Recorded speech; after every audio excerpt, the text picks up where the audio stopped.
Alright, so the Kill la Kill event has dropped. You've been summoning for the Kill la Kill units, maybe some other units. You got who you wanted, and now you did the main story. You've done most of the main story, most of the side stories, whatever you needed to do.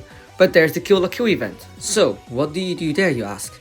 I'm just going to simplify in this video what you need to do, what you need to look at and prioritize in the exchange job, and how it is the easiest way possible to get as much resources with spending as less or as minimum energy pots as possible. So first off, now if you actually got an ascended unit from the Kill la Kill crossover, you should focus on buying these crossover luck gems. As you can see, I didn't buy them because I don't have anyone in the Kill la Kill crossover, so I'm not gonna prioritize them. I already have 60,000 of the resources, and mind you, that's not everything. I've already been spending quite a lot too, as you can see. Anyway, so but there is so much to buy in the shop, so you might ask, what do you prioritize? Now, like I just said, the luck gems are a priority and they're not, because you can't miss out on them.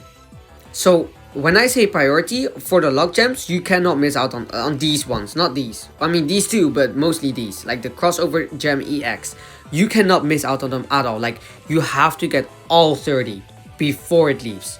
Like, that is a must.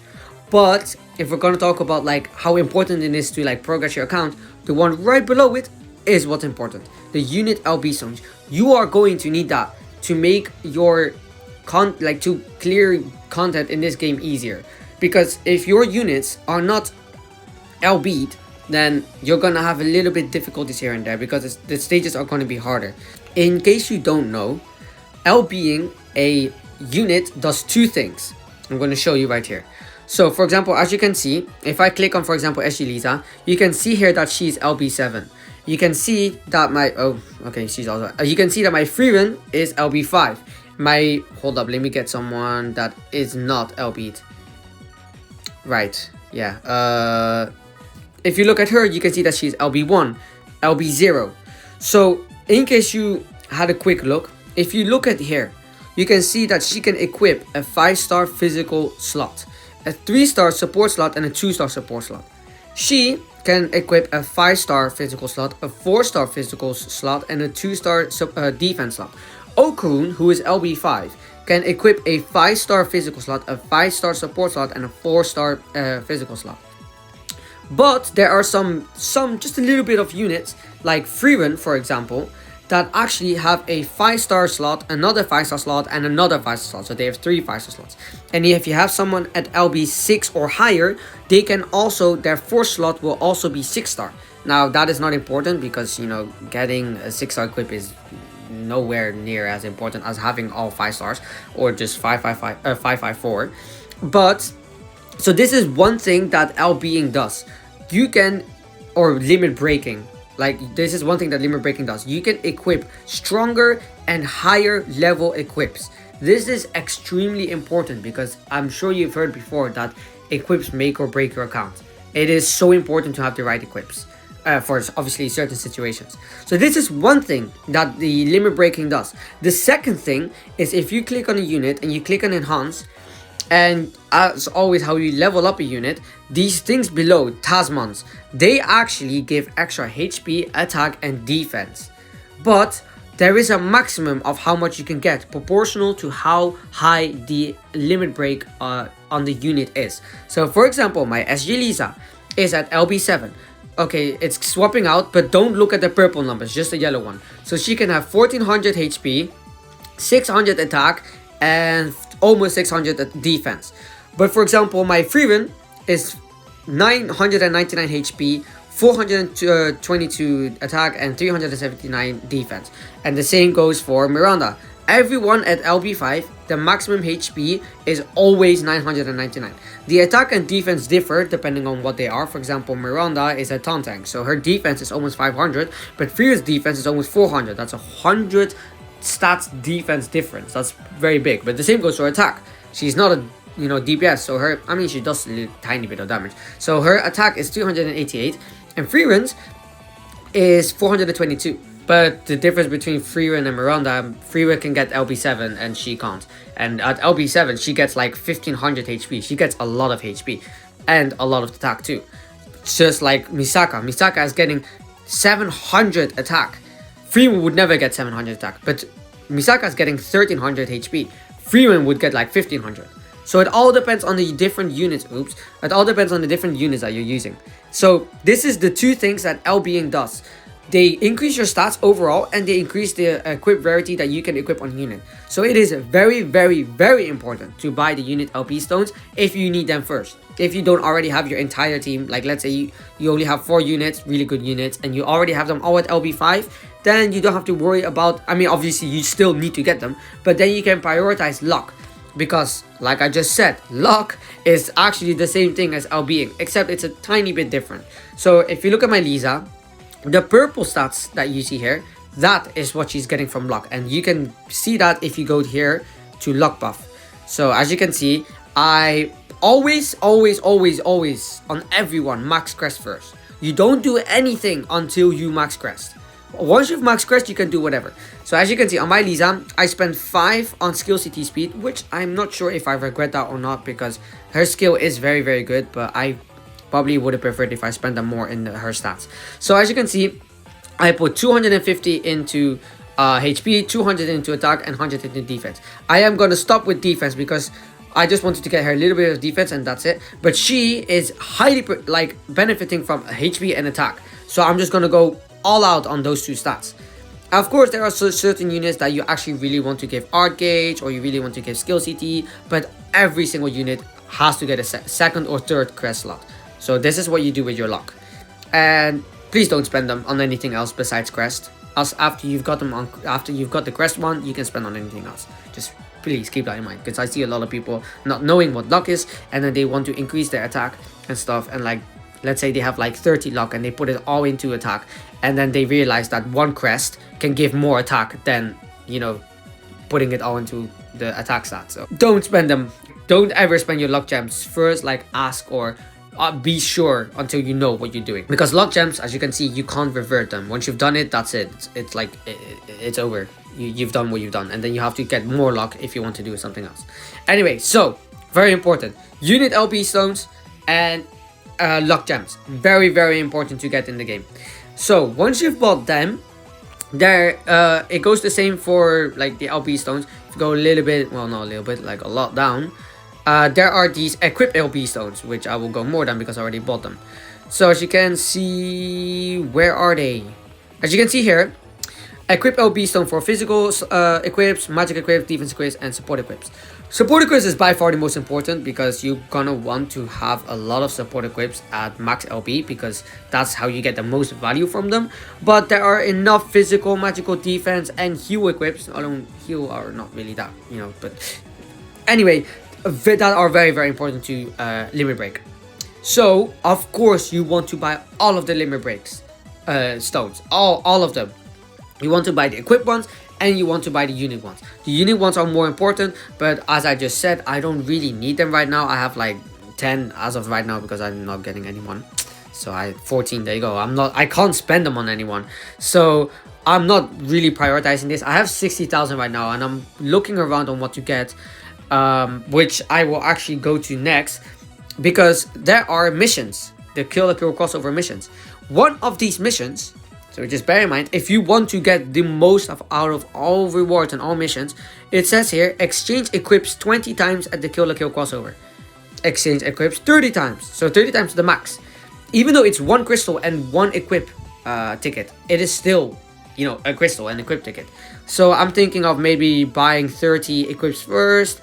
I would just say like buy the cheapest one out of every equip, because you're not gonna need them. Like you can just sell them for AUX, or just have like 2 equips at max limit broken. If the equip is really, really good, then 3 equips, and if the equip is really bad, then just have 1 at like max and just sell the rest. And so that is also not a very important, but I mean, for example, newest plushie, this equip is insane. Increases magic damage for 50% for 8 seconds. That's not important.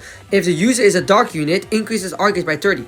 This is a free equip that gives art gauge on a magic slot for 55 seconds over 30. For a magic slot, this is insane.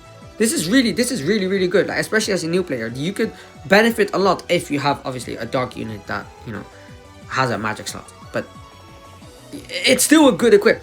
So for example, I would have like 2, maybe 3 of these equips, just in case I don't have another better equip for like this. And you know, so just buy a little bit of everything. Don't buy all, like, don't, for example, buy one equip and then max it out, because that's gonna cost way too expensive. You can buy way more by just buying the cheapest one on all the equips. So then we have the equips, and now you're actually going to need, you know, materials to level up equip. Of course, it is nowhere near as important as the rest, but it is still needed. And these ones as well, I think people are heavily underestimating what, like, new players, you might think like, it's not important, but it actually really is. These are the materials that you need to awoken units. And yes, sure, you can do it in expedition, but if you want, like, for example, a quick 1 crystal or something, like later on, you're gonna want to have loads of these. And not only these, did I already buy them? I think I already did. Let's see, these ones, the dragon gods, you're gonna need them, because awakening units, sorry, they cost materials, obviously. So you're gonna definitely want that.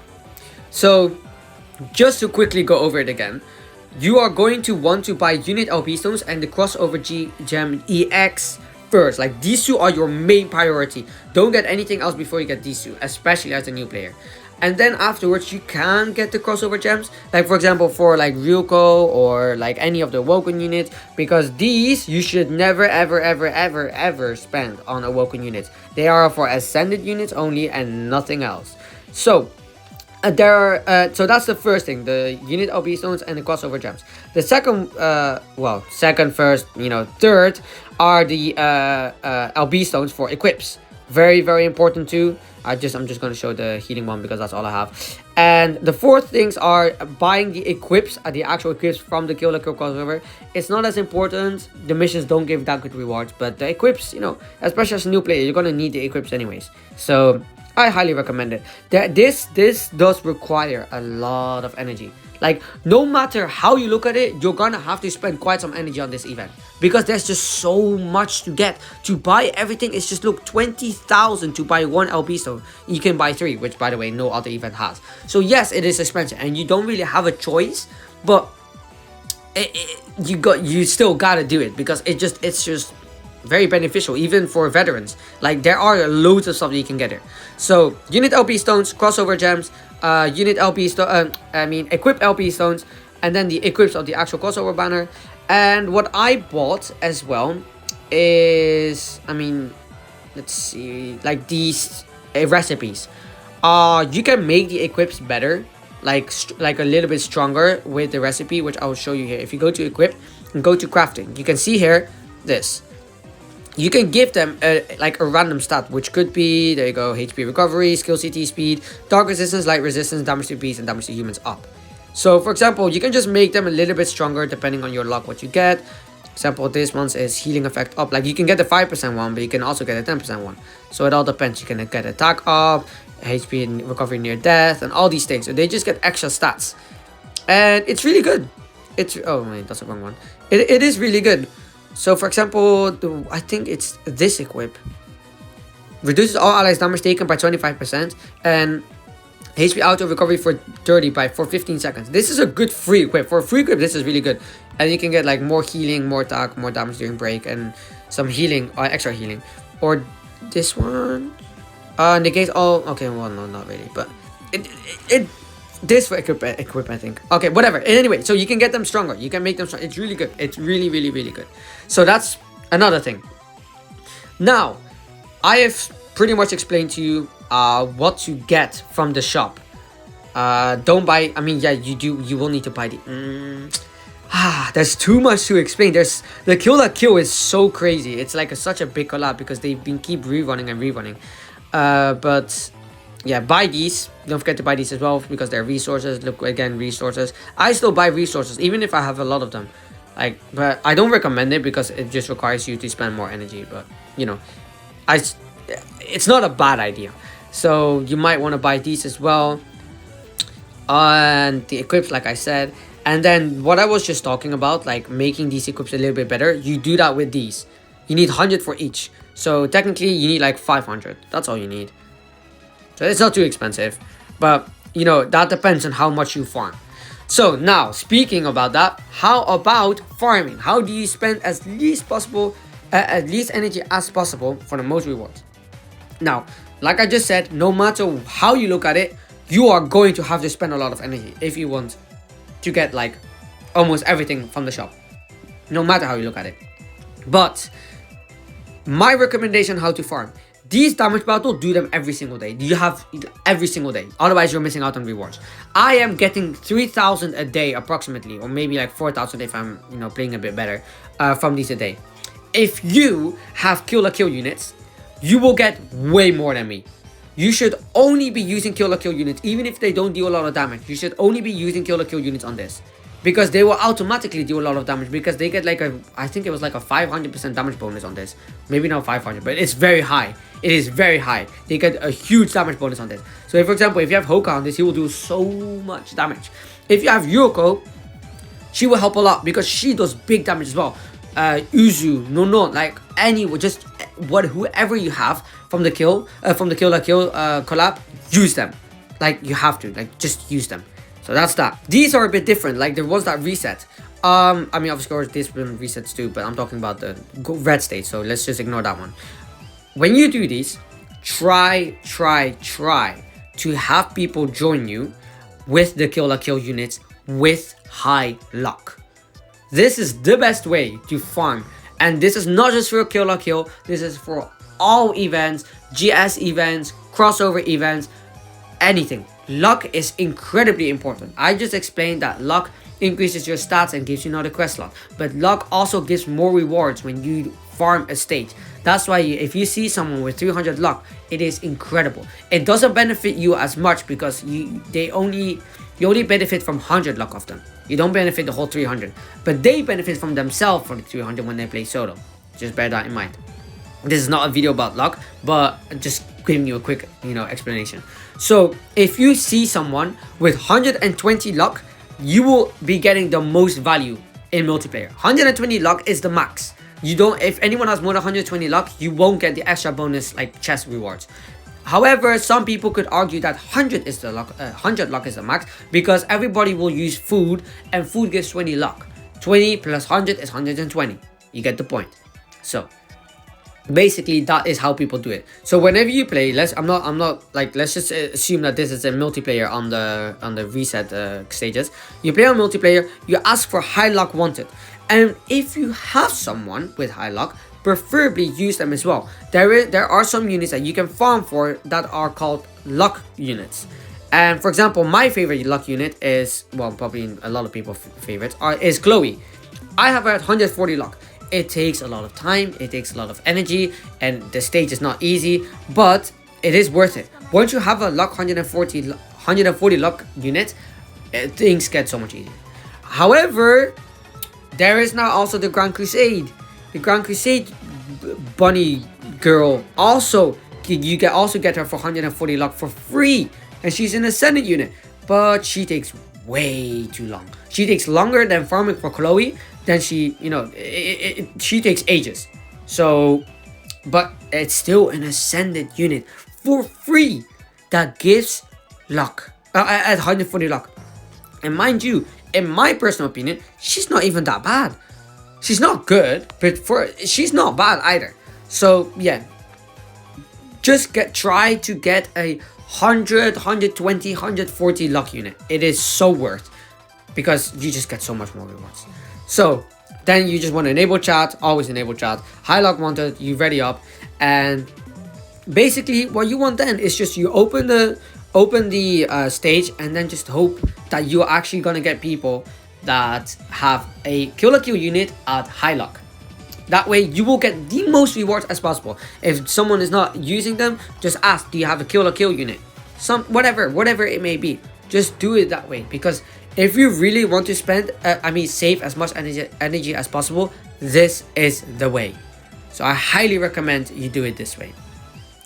And these stages are a tiny bit hard. For example, Nui, the Bloody Rematch, it is not an easy stage. So you can't just have Kill la Kill units with high luck and that's it.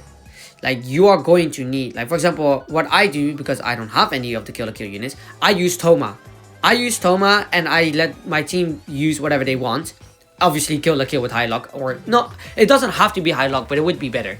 And for example, if they then use like some DPSs, it's perfect, because I will be tanking everything as Toma, and they can just go wild and do as much damage as possible, because Toma is not gonna die. It's not that hard a stage. It's just, it is very annoying. So this is the way to do it. On this stage, you just want to have a taunt tank. Like, for example, if someone has Gamagori, that would be perfect. Then you can go like a DPS or whoever you want, and preferably as high luck as possible. And yeah, there you go. This stage is quite easy. You just need to, you can one-shot the boss. So just saying, you can one-shot the boss. So if someone else in like your team has, for example, what's been happening to me recently is I see Nonon, and they just immediately super arts with Nonon with the right equips, and the super arts of Nonon just kills the boss. It's just that easy. So you don't have to think too much about that stage, but sometimes just keep in mind that the boss is earth resistant. So I know a lot of people have Okarun. If you use Okarun on this boss, he won't do anything. Just saying. Because I've also been seeing that, and in all fairness, I've made that mistake myself. When I noticed that I used Okun and I didn't kill the boss, I was like, oh. So yeah, just saying. And then this boss, the boss does not deal damage at all. So just use all, whatever you have on your account, just use DPSs. Just use damage. But keep in mind, you also need the Archgen to, you know, deal the damage. So have also an Archgen in there, maybe two, like an Archgen DPS, whatever. So because yeah, Archgen is important as always. And if you have all the Kill la Kill units, it doesn't matter, just use them. Like, it's just automatically better. Like, even if it's not I mean, the Kill la Kill units are insane, so you can't have a bad team. Like, just use the Kill la Kill units. Use the Kill la Kill equips as well. They give more, as you can see here. If you have their skins or SP arts, even better, even more rewards. So yeah. What I did is, on this stage, I just used my 140 luck Chloe, and then just farmed it like 50, 100 times over. But I'm running low on energy now, so, but in my opinion, it is worth it. This crossover is so worth to spend all your energy pots on. I know that the half of Crest event will probably come soon, but in all fairness, that will come again. We don't know when the Kill la Kill will come again, and if it will come again. So, you know, just bear that in mind. This crossover event is 100% worth it. So yeah, I would definitely focus on it. Anyway, I've pretty much explained everything that I wanted to explain. I hope this video helped. Good luck with your farming. Don't forget to use luck units and Kill la Kill units. It will help you a lot and will save you a ton of energy. So you can imagine how much I am missing out on because I have none of the Kill la Kill units. Yeah, just a quick run over of the Kill la Kill units. I mean, myself personally, I don't really like any of the Kill la Kill units except Mako and Nonon. But besides, I mean, Hoka, obviously, Hoka is funny. I love his voice lines. His voice lines are very funny. But besides that, I'm not a big fan of Kill la Kill anyways. So I don't really mind that I have none of the units. But it would be nice to just have one, you know, for the luck and stuff. But yeah, if I were you, if you are still pulling on Hoka, don't pull on the Hoka banner. Just gonna say that again. Please, if you're gonna pity Hoka, pull on this banner. It has much more value. It has 3 ascending units. The Hoka banner only has 1. So if you're pitying Hoka, I'm talking about those who pity, not those who are going for Hoka. Pitying Hoka, go for this banner. Go for this banner. Just get everyone on this banner with like as much luck as possible, and then just pity Hoka in the pity. But yeah, of course, if you're not pitying Hoka and you're just trying to get him, then of course pull on Hoka. So yeah. Anyway, for those who are pulling or summoning, I wish you the best of luck. And yeah, that's gonna be it for this video. Thanks so much for watching. I hope it helped, and I'll see you guys in the next one. Goodbye.